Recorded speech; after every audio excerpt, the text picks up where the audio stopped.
From a young age, I was fascinated by the idea of controlling ghosts. Instead of being afraid of them, I admired their power and mystery. This obsession grew into a reckless ambition. I wanted to use their power for my own benefit. I spent countless hours in dusty libraries, reading old books about rituals and how to summon spirits. The more I learned, the more confident I became.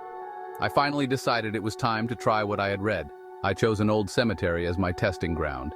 The air felt tense, and the moon cast strange shadows on the gravestones. With candles, a notebook filled with spells, and a heart full of determination, I walked to the center of the graveyard. I could feel a strange energy in the air, a sign that the spirits were nearby. And the flames flickered, but I kept going, excited by my desire for power. At first, nothing happened and doubt crept in, but then a cold breeze rushed through the cemetery, blowing out my candles. I felt a chill run down my spine. I could sense a presence around me, and the air grew heavy. "Show yourselves!" I shouted, my heart racing. My breath hung in the air as I felt a knot of fear tighten in my stomach.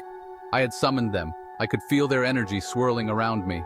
Suddenly, out of the darkness, they appeared, ghostly figures with twisted faces. I had read about lost souls trapped between worlds, but seeing them was terrifying. Their eyes glowed, and their whispers filled the air like a cold wind. "What do you want?" one spirit asked, its voice echoing eerily. "Control," I replied, my voice shaking. "I want to command you and use your power for myself." Laughter erupted from the spirits, a chilling sound that made my skin crawl. "Control comes at a price," another spirit warned. "Are you ready to pay?" I nodded, my ambition driving me forward. "I'll do anything." With that, the spirits began to swirl around me, their energy crackling in the air. I felt a surge of power, and for a moment I believed I could truly control them. But suddenly the atmosphere changed. The spirits grew restless, their laughter turning into cries of anger. I felt my control slipping away and panic set in. "No, I command you!" I yelled. But they no longer listened. In an instant, the spirits turned on me. I felt icy fingers digging into my skin, pulling me down into darkness. I was drowning in their pain and sorrow. It was overwhelming, like being trapped underwater, unable to breathe. "You wanted control. Now feel our suffering," they screamed, their voices merging into a terrifying chorus. My body shook as I fought to escape their grasp, but I was trapped in their pain. I felt a burning sensation, as if my skin was on fire. I could see flashes of my life, happy moments before they were swallowed by darkness. "Please, I didn't mean it," I begged, but my cries were lost in the chaos. The spirits were relentless, dragging me deeper into their world. I felt my strength fading, my mind spiraling into confusion. Just when I thought I would be consumed, I managed to break free, staggering backward. My heart raced as I gasped for air, the cold wind stinging my lungs. But the spirits were not finished with me. They loomed over me, their laughter echoing around me. "You wanted to control us, but you have only brought your own destruction." In a final act of desperation, I tried to run, but as I turned, I crashed into an unseen barrier. Pain shot through my body as I fell to the ground, my vision blurring. I could feel warm blood trickling down my face, mixing with the cold earth beneath me. The spirits surrounded me, their laughter filling the air. "You sought to control us, but now you will suffer." Their voices twisted into a horrifying chant as I felt my consciousness fading. When I woke up, I found myself alone in the graveyard, the sun rising in the sky. But something was different. I could still feel the spirits nearby, their presence a haunting reminder of my failure. My body was covered in bruises and cuts, proof of the torment I had faced.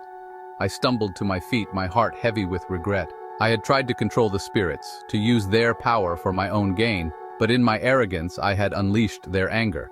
I would never forget the price I had paid for my ambition, a painful reminder that some forces are not meant to be controlled. As I staggered away from the cemetery, I knew I could never escape the consequences of my actions. The whispers would follow me, a constant reminder of the darkness I had unleashed. I carried the scars of my mistakes, a warning of the dangers of meddling with the unknown. As an army officer, I was ready for danger, but nothing could prepare me for that night. I was driving back to the base after a long day of training. The dark road seemed to go on forever. My Jeep's headlights cut through the thick night, but the shadows felt alive. Suddenly, my radio crackled. "This is Base Command. We've lost contact with a patrol unit in your area. Please watch out." My heart raced as I gripped the steering wheel tighter. As I drove, I felt a chill in the air. Then I saw something strange, a woman standing by the side of the road. I slowed down to look. She wore tattered clothes, and her face was pale. Her eyes were wide and empty, staring right at me. "Are you okay?" I called out, my voice shaking. She didn't answer. Instead, she pointed down the road, her finger trembling. Feeling uneasy, I rolled down the window. "Do you need help?" I asked. Still, she stayed silent, her eyes fixed on the darkness ahead. A feeling of dread filled my stomach. "I can't help you if you don't talk," I said, but my words were swallowed by the night. Just as I was about to leave, I saw a flicker of movement behind her. A shadowy figure slipping into the trees. I had to find out what was happening. "Stay here," I ordered, but she didn't move, her eyes glued to the shadows. I stepped out of the Jeep and walked toward her. "What's down there?" I asked, but she only pointed again, looking more scared. Suddenly, I heard rustling in the trees. My heart raced as I turned to look. The shadows seemed to twist and move, and before I could react, a cold wind brushed past me, making me shiver. The woman let out a terrifying scream and then vanished into the dark. I stumbled back, fear taking over. I rushed to my Jeep, slammed the door, and started the engine. I had to get out of there. I drove fast until I reached the base, where the bright lights felt safe and warm. Days later, I heard that the patrol that had gone missing in that area. They found the Jeep, but no soldiers. They said the area was cursed, haunted by spirits of those who disappeared. I couldn't shake the feeling that the woman I saw was linked to that lost patrol. The haunting silence of that night would stay with me forever, a chilling reminder that some shadows should never be disturbed. As an Army doctor, I was used to the surprises of life in the field. It was late afternoon, and I was heading to the checkpost, riding in the back of an old military Jeep. My driver, a young man named Raj, was quiet, sweat dripping down his forehead even though the wind blew cool through the open windows. "Are you okay, Raj?" I asked, trying to break the silence.